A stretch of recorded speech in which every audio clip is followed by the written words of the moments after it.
Sir, ಈಗ honey trap ಬಗ್ಗೆ ಚರ್ಚೆ ಆಗ್ತಿದೆ. ರಾಜಣ್ಣ ಅವರು ದೂರು ಕೊಡಬೇಕು ಅನ್ನೋ ನಿಟ್ಟಿನಲ್ಲಿ ಪರಮೇಶ್ವರ್ ಅವ್ರ ಭೇಟಿಗೆ ಹೋಗಿದ್ದಾರೆ. ಮತ್ತೆ ಜೀನ್ಸ್ ಹಾಕೋ ಬಂದಿದ್ದು ಒಂದು ಹುಡುಗಿ ಟ್ರ್ಯಾಪ್ ಮಾಡಕ್ ಪ್ರಯತ್ನ ಪಟ್ಟರು ಅನ್ನೋದೆಲ್ಲ ಹೇಳ್ತಿದ್ದಾರೆ. ಏನಾಗ್ತಿದೆ ಸರ್ ರಾಜ್ಯದಲ್ಲಿ? ನೋಡಿ, ನಾನು ಸದನದಲ್ಲಿದ್ದೆ ಅವತ್ತು. ಸದನದಲ್ಲಿ ಮಾನ್ಯ ರೇವಣ್ಣವರು ನಾನು ಪಕ್ಕದಲ್ಲೇ ಕೂತಿದ್ದು. ಆಗ ರಾಜಣ್ಣವರು ಅಲ್ಲಿ ಆ ಕಡೆಯಿಂದ ಬಂದು ಅವರೇ ಮಾತಾಡಿದರು. ಅದಕ್ಕಿಂತ ಮುಂಚೆ ಯತ್ನಾಳ್ ಅವರು ಪ್ರಸ್ತಾಪ ಮಾಡಿದರು, ನಿಮ್ಮಲ್ಲಿ ಹಿಂಗೆ ಆಗಿದೆ ಅಂಥೇಳಿ. ರಾಜಣ್ಣವರು ಆವಾಗ ಆಗಿದ್ದು ನಿಜ, ನಾನು ಸತ್ಯಹರಿಶ್ಚಂದ್ರನೂ ಅಲ್ಲ ಶ್ರೀರಾಮಚಂದ್ರನೂ ಅಲ್ಲ ಅಂತ ಹೇಳಿದ್ದನ್ನು ನಾನು ಕೇಳಿದೆ. ಬಹುಶಃ ಇದನ್ನು ನಾವು ಯಾರೂ ಕೇಳಿ ಮಾಡಿದವರಲ್ಲ, ಅವರೇ ಆಗಿದೆ ಅಂತಕ್ಕಂಥದ್ದನ್ನ ಒಪ್ಕೊಂಡಂಗೆ ಸದನದಲ್ಲಿ ಹೇಳಿದರು. ಒಬ್ಬ ಮಂತ್ರಿಗೆ ಈ ರೀತಿಯಾದಂಥ ಹನಿ ಟ್ರ್ಯಾಪ್ ಆಗಿದೆ ಅಂತಕ್ಕಂಥದ್ದನ್ನು ಚರ್ಚೆಗೆ ಇದಕ್ಕೆ ಬಂದಾಗ, ಅವ್ರು ಆಗಿದೆ ಅಂತಕ್ಕಂಥದ್ದನ್ನು ಹೇಳಿದಾಗ ಅವರು ನಿಯರೆಸ್ಟ್ ಪೊಲೀಸ್ ಸ್ಟೇಷನ್ಗೆ ಎಲ್ಲಾಗಿದೆ ಅಲ್ಲಿಗೆ ದೂರು ಯಾಕೆ ಕೊಡಲಿಲ್ಲ ಅಂತಕ್ಕಂಥದ್ದು ನನ್ನ ಪ್ರಶ್ನೆ. ಯಾರೇ ಆಗಿರಲಿ ತಕ್ಷಣ ಇಮಿಡಿಯೇಟ್ ಆಗಿ ಆದಾಗ ಅವರು ಇಮಿಡಿಯೇಟ್ ಆಗಿ ಪೊಲೀಸ್ನವ್ರಿಗೆ ಕಂಪ್ಲೇಂಟ್ ಕೊಡಬೇಕು. ಕೊಡದೇ ಇರೋದು ನೋಡಿದರೆ ಏನು ಎತ್ತ ಅನ್ನೋದ್ರ ಬಗ್ಗೆ ನಮಗೆ ಸಂಶಯ ಇದೆ. ಈಗ ಅದಕ್ಕೆ ಉತ್ತರ ಯಾರು ಕೊಡಬೇಕು ಅಂತಂದ್ರೆ ರಾಜಣ್ಣ ಅವರೇ ಉತ್ತರ ಕೊಡಬೇಕು. ಯಾತಕ್ಕೆ ಕೊಡ್ತಾ ಇಲ್ಲ ಅಂತಕ್ಕಂಥದ್ದು ಪ್ರಶ್ನೆ.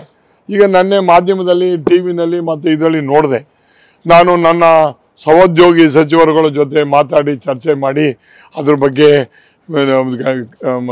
ದೂರು ಕೊಡ್ತೀನಿ ಹೋಮ್ ಮಿನಿಸ್ಟ್ರಿಗೆ. ಇದು ಹೋಮ್ ಮಿನಿಸ್ಟ್ರಿಗೆ ದೂರು ಕೊಡೋದಲ್ಲ ಇದು ಸಬ್ಜೆಕ್ಟ್.